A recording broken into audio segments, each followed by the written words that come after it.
तो परेशानियाँ बढ़ते जा रहे हैं डे बाय डे किसी को फाइनेंशियल प्रॉब्लम हो रहा है, किसी के फैमिली प्रॉब्लम हो रहा है।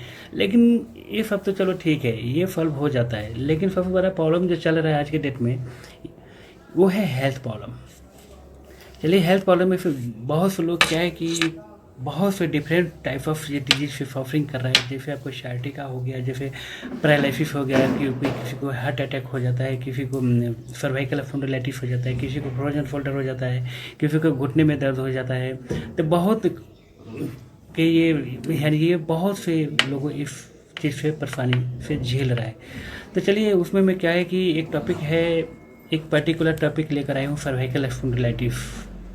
सर्वाइकल स्पॉन्डिलाइटिस क्या होता है कि देखिए कि हम बोलते हैं, जनरली में बोलते हैं कि गर्दन को दर्द हो गया है। गर्दन को दर्द में एक पेन किलर खा लिए और छोड़ दिए, 2-3 दिन आराम रहेगा, फिर रिपीट होगा, फिर खाएंगे, फिर रिपीट होगा। ये मैंने महीनों सालों तक ऐसे ही कंडीशन में आप लोग झेलते रहते हैं। इसमें क्या है कि ऐसा झेलना नहीं चाहिए। देखिए, गर्दन के दर्द ही बेसिकली देखा जाए तो सर्वाइकल स्पॉन्डिलाइटिस ही के पेन होता है। ये सर्वाइकल स्पॉन्डिलाइटिस होता क्या है, सबसे पहले मैं यही बता दूं।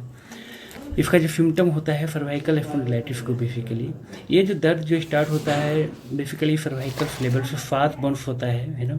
ये सातों में क्या होता है कि C4 C5 C6 ये ज़्यादा सा यहीं से दर्द जो है रेडिएट होता है। तो इसमें जो इनका जो सिम्टम्स होता है कि मैं बताऊँ कि दोनों हाथ में से एक हाथ में झंझनाहट होना, किसी किसी पेशेंट में दोनों हाथ में झंझनाहट होने है ना, मतलब है कि ये स्ट्रोक के कारण होता है। और जो होकर पैरालाइज हो जाना और बेड पे बैठ जाना, और बहुत से डिफरेंट टाइप ऑफ ये डिजीज से सफरिंग कर रहा है। जैसे आपको sciatica हो गया, जैसे पैरालिसिस हो गया, कि कोई किसी को हार्ट अटैक हो जाता है, किसी को सर्वाइकल स्पॉन्डिलाइटिस हो जाता है, किसी को फ्रोजन शोल्डर हो जाता है, किसी को घुटने में दर्द हो जाता है। तो बहुत कि ये यानी ये बहुत से लोगों इस चीज़ से परेशानी से झेल रहा है। तो चलिए, उसमें मैं क्या है कि एक टॉपिक है, एक पर्टिकुलर टॉपिक लेकर आया हूँ, सर्वाइकल स्पॉन्डिलाइटिस। सर्वाइकल स्पॉन्डिलाइटिस क्या होता है कि देखिए कि हम बोलते हैं, जनरली में बोलते हैं कि गर्दन को दर्द हो गया है। गर्दन को दर्द में एक पेन किलर खा लिए और छोड़ दिए, 2-3 दिन आराम रहेगा, फिर रिपीट होगा, फिर खाएंगे, फिर रिपीट होगा। ये मैंने महीनों सालों तक ऐसे ही कंडीशन में आप लोग झेलते रहते हैं। इसमें क्या है कि ऐसा झेलना नहीं चाहिए। देखिए, गर्दन के दर्द ही बेसिकली देखा जाए तो सर्वाइकल स्पॉन्डिलाइटिस ही के पेन होता है। ये सर्वाइकल स्पॉन्डिलाइटिस होता क्या है, सबसे पहले मैं यही बता दूं। इसका जो सिम्टम होता है सर्वाइकल स्पॉन्डिलाइटिस को, बेसिकली ये जो दर्द जो स्टार्ट होता है बेसिकली सर्वाइकल लेवल से 7 बॉन्स होता है ना। ये सातों में क्या होता है कि C4 C5 C6 ये ज़्यादा सा यहीं से दर्द जो है रेडिएट होता है। तो इसमें जो इनका जो सिम्टम्स होता है कि मैं बताऊँ कि दोनों हाथ में से एक हाथ में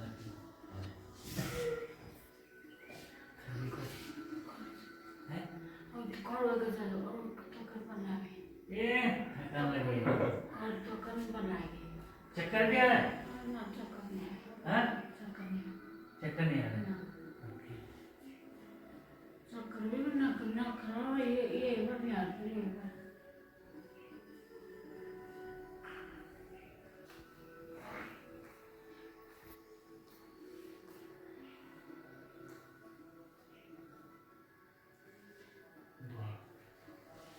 ऊपर करो, बस।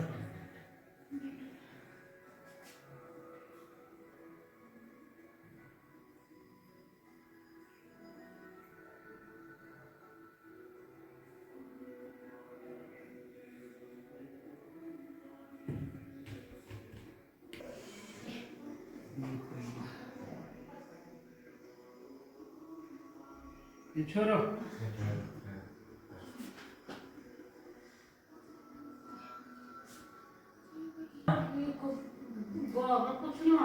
हम्म।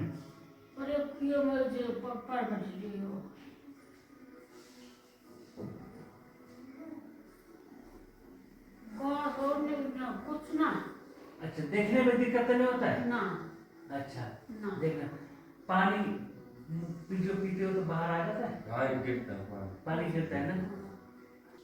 अच्छा जी, इस पे आओ, आराम से चलना।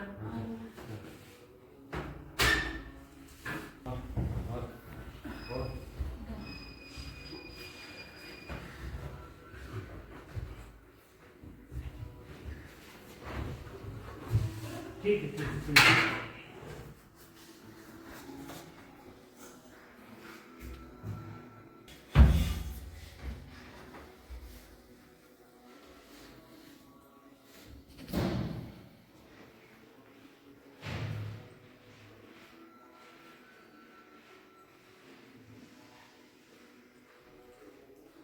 ये नहीं निकाल।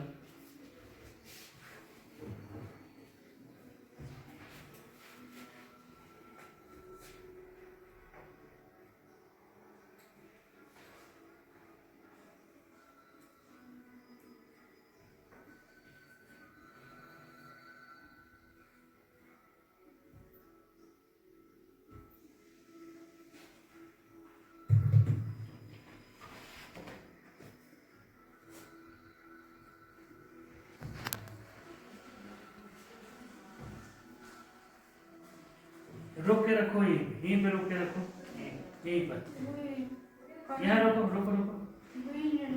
हैं? ये उठाओ, उठाओ, उठाओ, ना उठाना, हैं?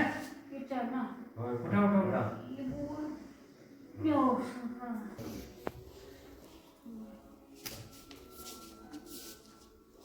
गेट पे ले जाके दो।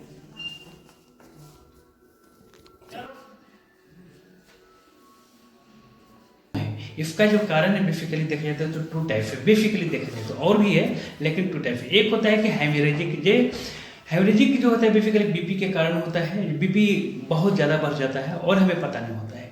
तो सडनली क्या होता है कि चक्कर आके गिर जाना, जो बेड पे सोए हैं सुबह उठते हैं तो फिर उठ ना पाना, है ना। दूसरा जो होता है बेसिकली कोलेस्ट्रॉल हो गया, ट्राइग्लिसराइड हो गया, शुगर हो गया, और भी फैक्टर होता है। अगर इसे ब्रेन स्ट्रोक हो गया, इसका रिजल्ट जो होता है क्या होता है कि एक साइड को जो हाथ और पैर जो होता है, किसी किसी पैर में चेहरा भी होता है कि वो टिल्ट हो जाता है चेहरा, और हाथ पैर बैलेंस उनको नील हो जाता है, बोलने में दिक्कत होने लगता है ना। मतलब है कि ये स्ट्रोक के कारण होता है। और जो होकर पैरालाइज हो जाना और बेड पे बैठ जाना,